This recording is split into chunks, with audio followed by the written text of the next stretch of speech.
lots of different ways to attack this. Bud introduced this a couple years ago, and I like it as a way to frame the conversation around the hot seat is when we have objective data, like a win total, we can at least say, all right, if this win total does represent the outcome at the end of the season, do we think that this coach is still going to be employed? We also have Dennis Dodd's hot seat rating to be able to help frame the picture, and we're going to be referencing a little bit of all that here. So I want to begin with a question. Is there any other coach at the power conference level that you feel is on a hotter seat than Neal Brown at West Virginia? No, but I don't think I think him and Tom Allen are in very similar situations. I just think that there's more attention placed on West Virginia because of the new AD and the fact that we all thought he would be fired at the end of last year. And also because Indiana, I mean, I don't say this as an insult. It's a basketball school. It cares. So you don't really get that kind of passion about the football team that you do their basketball program. But no, I think they're very much in similar situations where, like we'll get to here with their win totals, I think they are both very likely not to survive the season. Is this a one game? First of all, I don't think that it should be a one game matters type thing. But if he goes bowling, is that enough to save his job, or does he need to go like 7-5? Yeah. So the over under is 5.5. The over at plus 130, the under minus 160. So the debate on the win total for West Virginia, as we talked about it in our Big 12 win totals episode, is do you think this is a bowl team? And for a group that, when I filled out my projected order of finish, I had them near the bottom of the Big 12. I had them losing more conference games than winning. I had them, going under this total. I think this is a 4-8 football team if Neal Brown coaches out the year, which would, in my opinion, probably lead to a change Tom mentioned new AD. We're doing changeover at the basketball program in the wake of Bob Huggins. Like, this is hitting the reset button on the entire athletic department. And I would imagine that the number, how about this? I think the number for Neal Brown to keep his job is 7 or more. And that's regular season, obviously, because these decisions are made before the bowl games. Correct. Yeah. I'm like a 7-5 or 8-4 season, because think about what you have to do to get there, given West Virginia's schedule, which includes both Penn State and Pitt. Yeah. Like, you have to go and log a notable non-conference win to get on up there to 7 or 8. You have to beat some of the better teams in your conference. So if they are 7-5, 8-4, then they've been able to put a couple put some trophies up on the mantle in the hunting cabin, and I think that could get Neal Brown on to the next season. But 5-7, 6-6, I don't think he'll do it. I do wonder, like something you mentioned, though, if that could play a role, like with the basketball situation going on. Does the AD want to kind of conduct a basketball coaching search and then immediately do a football coaching search? Or might there be a chance that because of the basketball program, Neal Brown gets an extra year if they go 5-7 or 6-6 and they just kind of hover on that? I don't think that's the case, but it's possible. And also, West Virginia is apparently dealing with some financial issues. I'm pretty sure they cut like the English department, the math department. It's like they've cut everything. I think they're only going to be teaching bowling at this point. So I don't know what the overall situation is there, but I do think the biggest factor in all this is the start of that schedule, because this is a West Virginia team that could be like in their first 4 FBS games, not counting, I can't remember who they play out of the FCS level. I think Richmond, but not including those games, they could lose all of them. Like, this is a team that could easily be 1-3, 1-4 going into its bye before the buyout bowl against Houston. So there's a chance that with that bye before the game, he might be fired before then if things get off to a slowish start. All right, where do you want to go next? What coach do you want to put in the spotlight? But you just mentioned the buyout bowl. Dana? Let's go Dana Holgerson. Yeah. I was surprised at some of the in my like preparation and sort of gathering a lot of hot seat stuff. I feel like I am closer towards Dana's on the hot seat than some others. I think that there is a belief that Dana Holgerson, who did win 11 games 2 years ago, that Dana Holgerson is the right person to lead that program into the Big 12 era. but I'm looking at a win total of 5 with the under juiced. And I think this is a hot, I think that for a university that was moving on from Major Applewhite for winning seasons and going to bowl games. What was it? 8-4 is not good enough. Yeah.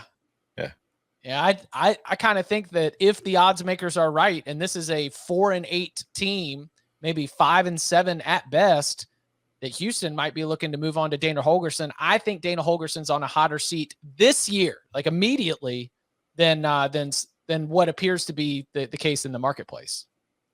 All right. So if he does go 5-7, missing a bowl, we've seen the comments before by, was it the university president who said we fire coaches for going 9-3? Yeah, that's what Tom was just saying. Yeah. Yeah. Was it the president or was it the booster Fertitta? Tillman Fertitta. Yeah. I thought it was the president. Fertitta certainly had high expectations. I mean, well, look, Fertitta's they lost. Also how you that's get what out I mean. of Who is he saying it for? Yeah. Yeah. I mean, I could see an argument of, hey, it was the first year in the Big 12. They've had some tough luck. Like they tried to do the whole, De'Aaron King redshirt thing, remember? And then that didn't work out because like he left anyway. They've lost a bunch of players to transfer in the offseason. So I think Houston would need to take a hard look inside and say, hey, like, are we really spending in such a way that would justify our expectations? Like geography is nice, but you also need to spend to keep the players if you successfully mine that geography and get those good players. And also, like, are you going to fire a guy for missing a bowl by 1 year in a new league? But I still could absolutely see it. Yeah, I'm a little closer to Chip here, but a lot of it would depend on how it looks, I think. Are you losing to teams that also just joined the Big 12? And if so, like how badly, right? Oh, what if UTSA comes for it right out the gate? They might. Yeah, which they certainly could. They almost did last year. Yeah. I like I've heard this sentiment before. JJ, who's watching live with us, thank you, JJ. He says trying to bet Houston games the last few years has been so frustrating because you can't tell if they care or not. Mm-hmm.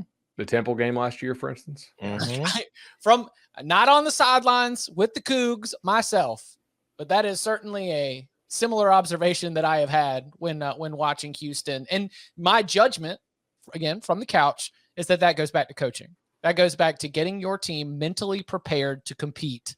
And if they don't look dialed in, and if they are appearing that way, then there's at least some judgment that deserves to go back to the head coach and his staff. Also, if they do finish at their win total, which is 5, so they finish 5-7, Dana will have been there for 5 years and he will have had winning seasons twice. God, you can't do that. Yeah. Mm-hmm. So, I mean, I do think that it's a different situation than Brown because of the move up from the AAC to the Big 12. So maybe that buys him some leeway. But I also think there's a chance that this could get ugly early because, like, Bud, you mentioned there's the people that left in the transfer portal, but you've also lost Clayton Tune. You've lost Tank Dell. You've lost pretty much the 2 key parts of your offense last year. Like, I don't know if this is a team that's in a position to just kind of recover from those kind of losses and be solid while also moving up in as far as the quality of team you're going to be playing week in and week out. So this could get ugly. I think that if they're 5-7, 6-6-ish, but they're not getting destroyed, he could survive. But if things go the way I think they could very easily go, I think I'm with you, Chip. I think he's very much in danger of being fired. Yeah, if the vibes are horrendous and we have just, I am not expecting a 2018 Louisville situation, but bottom falling out is certainly something that is on the table here. So Jimbo Fisher, Texas A&M, the Aggies have an over/under win total of 8.5, juiced to the under. So that'd be let's say 8-4, right? If Texas A&M goes 8-4, is Jimbo Fisher at risk of being fired at the end of this season? Who are the 4 losses to? That's the crucial question. Like, do you beat Alabama, but then you blow it against Arkansas and Jerry World? I would say if one of the losses is at Miami, it would not be a good start. I think 8-4 is fine. I think 8-4 is fine. You don't think 8-4 gets one of those Texas soil guys to reach in their pocket for $75 million? I don't. Yeah, I don't either. Inflation. However, I do think 8-4 with that buyout going down just a little bit for the next year might bump him into a category we'll discuss coming up. Yeah. Like I do think what Dodd had his hot seat rating at 4 out of 5. If A&M goes 8-4, I agree with you. I do not think Jimbo Fisher will be fired unless there's stuff behind the scenes we don't know about, like Petrino and him, like maybe that not working out. That I think 8-4 is probably okay as long as we see some signs of progress from the offense. If it looks like he's meddling in the offense and it looks like Jimbo's offense, even though we know Petrino's offense looks a lot different than Jimbo's, so we'll probably be able to tell, then I could see them just finally saying, no more on this. If they go 8-4, I do think he's very close to the top of Dodd's hot seat column to start 2024. I don't think Jimbo's getting fired this year unless the floor completely falls out. Oh no, 7-5 brings it into consideration, and 6-6 might do it. Well, I mean, again, it 6-6 probably should do it. Probably you should have more expectations than going 6-6 when you spend that much money. This is reckless June talk here on the on the eve of the beginning of the season, but we've got a coup potential. Like there is at least like a there is a non-zero chance that, there's a coach in waiting who just got hired as offensive coordinator if he can ingratiate himself with the right money men around that program. I have not checked in on the coup potential myself, but on the surface, it would be hilarious if Bobby Petrino goes in and executes a coup. I don't know that Sankey would do this, but don't you think this is where Mike Slive would have picked up the phone and called Ross Bjork and said, "No, sir. Nope. How much money you guys got? I guarantee you can find a coach to come coach for $100 million who's not Bobby Petrino." I mean, so you think 6-6 wouldn't do it? Oh, I think it would, but I'm approaching this from like a more rational standpoint than I think Texas A&M will ever look at anything. Because like you look at this schedule, and I mean, you got Miami on the road, you got Auburn, you've got Alabama, you got at Tennessee, you got at LSU. Like this is a really tough schedule, and I don't know what your expectations for this team should truly be, considering how it has performed throughout eternity.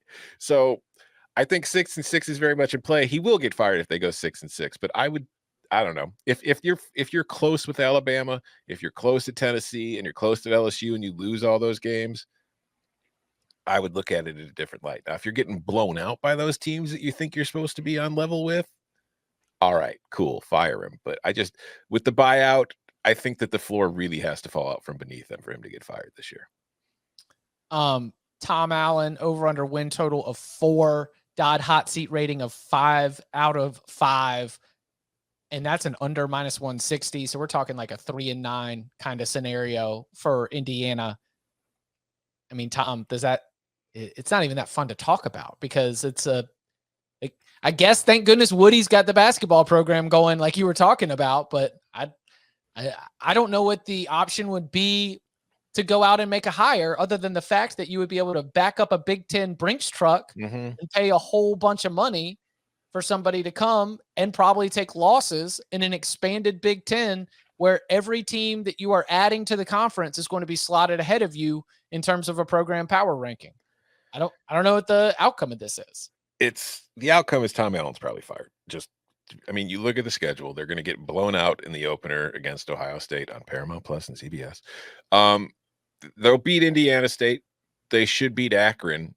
And then you've got the home game against Rutgers. And you look at the schedule, and really, those are the only 3 games you can look at on this entire slate where you're like, okay, they've got a chance. Like, maybe they could beat Louisville. I doubt it, but maybe. At Maryland, they're losing. At Michigan, they're losing. At Penn State, they're losing. Wisconsin, they're losing. At Illinois, they're losing. Michigan State, they're losing. At Purdue, very likely losing. So it's not just the fact that they'll be losing. They'll probably be getting their, brains beat in a lot of these games because that is a very difficult schedule. You already have Ohio State, Michigan, and Penn State every single year. So to get like Wisconsin and then to get an Illinois team that's, better now than it has been in recent years and have to go on the road to play them. It's just things could get ugly.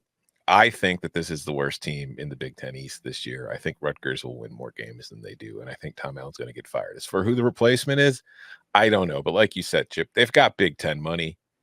The conference is moving to a different format starting next season. It will be an attractive gig to somebody. I don't think they're going to pull like a big name coach, but they're going to pull somebody. Somebody will want this job, especially because you won't have to play Ohio State, Michigan, and Penn State every year anymore. I mean, look, Tom Allen has made by the end of this year $40 million at Indiana.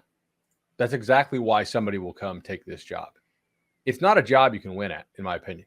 Like I don't necessarily think that Tom Allen is a terrible football coach, just like I really don't think Neal Brown is a bad football coach.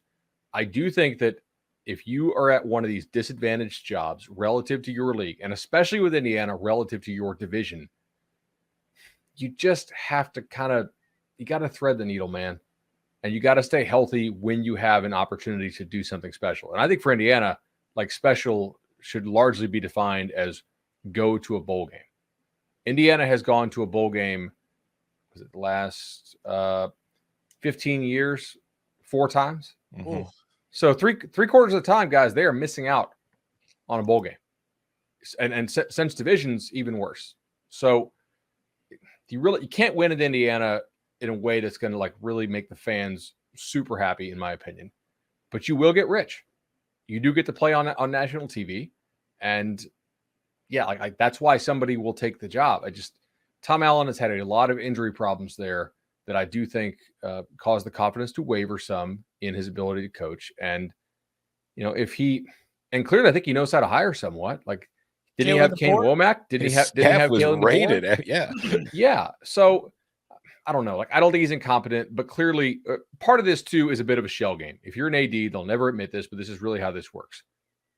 If you want boosters to keep giving, it's very hard to go to them and be like, hey, I know my guy has gone 2-10 and 4-8. And if Vegas is right here again, 4-8 or 3-9, but he knows what he's doing. We really are not much better than this, even at our peak. Stay the course. You're like, man, that's not exciting. Boosters want you to lie to them a little bit. Tell me that if I cut you this check, this new guy is going to give us a chance to where if we play our ass off, if we play to our ceiling, maybe our ceiling 7-5, and we get all the bounces, maybe we're 9-3, and maybe 2 other schools get a probation or something like that, and maybe we can sneak in to that Big Ten title game, or maybe miss it but get a Rose Bowl bid or something crazy because of some rule that is yet to be written. They want you to lie to them a little bit. That's why like a Neal Brown or a Tom Allen or guys like that, eventually they get fired because the boosters won't keep giving if they don't believe anymore, even if there's really no reason to believe. I'm just imagining Indiana's athletic director on Shark Tank trying to convince Mark Cuban that this team can win 8 games a year. Just all I need is your investment and we can win 8 games a year. Oh, I was imagining the ballet and someone saying, Indiana's athletic director to the stage. Indiana's athletic director. they want a lot of you a little bit. Mm-hmm. All right. Maybe I should have higher expectations. But no, I mean, I think honestly, like fans get upset when you say this kind of thing about the program. And I know personally, because I was a fan of a school in a very similar situation for a long time. The job at Indiana is to give fans something to at least be hopeful about. You don't have to win the league. You don't have to do this. You just have to give them something to be happy with until basketball season starts, until they really kind of divert their attention to the team that truly matters to them. So you don't have to win 10 games. You just got to be flirting with bowl eligibility pretty regularly. Dennis Dodd had a 4 out of 5 rating for Dino Babers at Syracuse. Dino's got a win total of 6.5. Over plus 135, under minus 165. So let's say it's a 6-6 season for the Orange. Is Dino Babers on a hot seat where 6-6 would lead to a change? I think this is nuts. Me too. Thank you. Like, this is like the reverse Holgo, where I feel like I'm too strong compared to the marketplace. And then here with Dino, I'm like, Dino's fine. Syracuse is a really hard job. I don't think they have much NIL at all as far as being able to pluck players off other rosters. And judging by the players they lost, I don't think they have a big NIL budget to retain guys. They lost guys to programs that are clearly paying for guys. So if you're not spending and you're in up like Northern New York in a pretty tough league, if you're that level of program, what are your expectations? Syracuse has been competitive on the field with good teams. And look, they had I'm explaining away from my boy, and I promise this isn't just like, the hours I spent on the Dino drop, but like they had a roster at one point 2 years ago that was smaller than an FCS roster because of all of the injury issues and all of the transfer problems and the opt-outs. Like it was it was really, really dire there for a little bit. And going into last season, the word around that program was like, look, a lot of young guys had to play last year. They got really tough experience, but we were going to be better for it. And what happened? They came out and won the first 5 or 6 games of the season. I mean, had trouble finishing, but they beat the teams they were supposed to beat. And that's exactly what you should do as Syracuse, is win the games that you were supposed to win and battle for bowl eligibility. And they got there. So 6-6 to me is Dino's fine. If you take out the COVID year, yeah, he has a 10-win season, a 7-win season, and then he's had them competing for bowls late into the season in every single other year. I mean, 4-8, 4-8, 5, which were the first 2 years. And then since then, if you take the COVID year out, they were 1-10. And like Syracuse is obviously a program that had COVID problems. Like you had kids in like talking to the school paper saying, I don't know if we should play due to this pandemic. Okay, got it. Last 4 full seasons, 10-3, 5-7, 5-7, 7-6. What more do you want at Syracuse? I don't get it. That's what I was about to say. Like it's doing the, if you don't count these seasons, but yeah, if you take out the COVID year, he's 35-39, which isn't great. But then you've got the program he took over those first 2 years was not in great condition. So you throw out the first 2 years and you look at those last 4 full seasons, they're 27-23. Like, what more can you really expect at? And they're not in the Coastal. Yeah, I mean he's had to play Clemson, Florida State, and NC State with its act together, and Wake Forest, which is a consistently really good program, and Louisville. Yeah, if you put Q's in the Coastal the last few years, I guarantee you they win a few more games than they are. Yeah, and they gave Clemson headaches.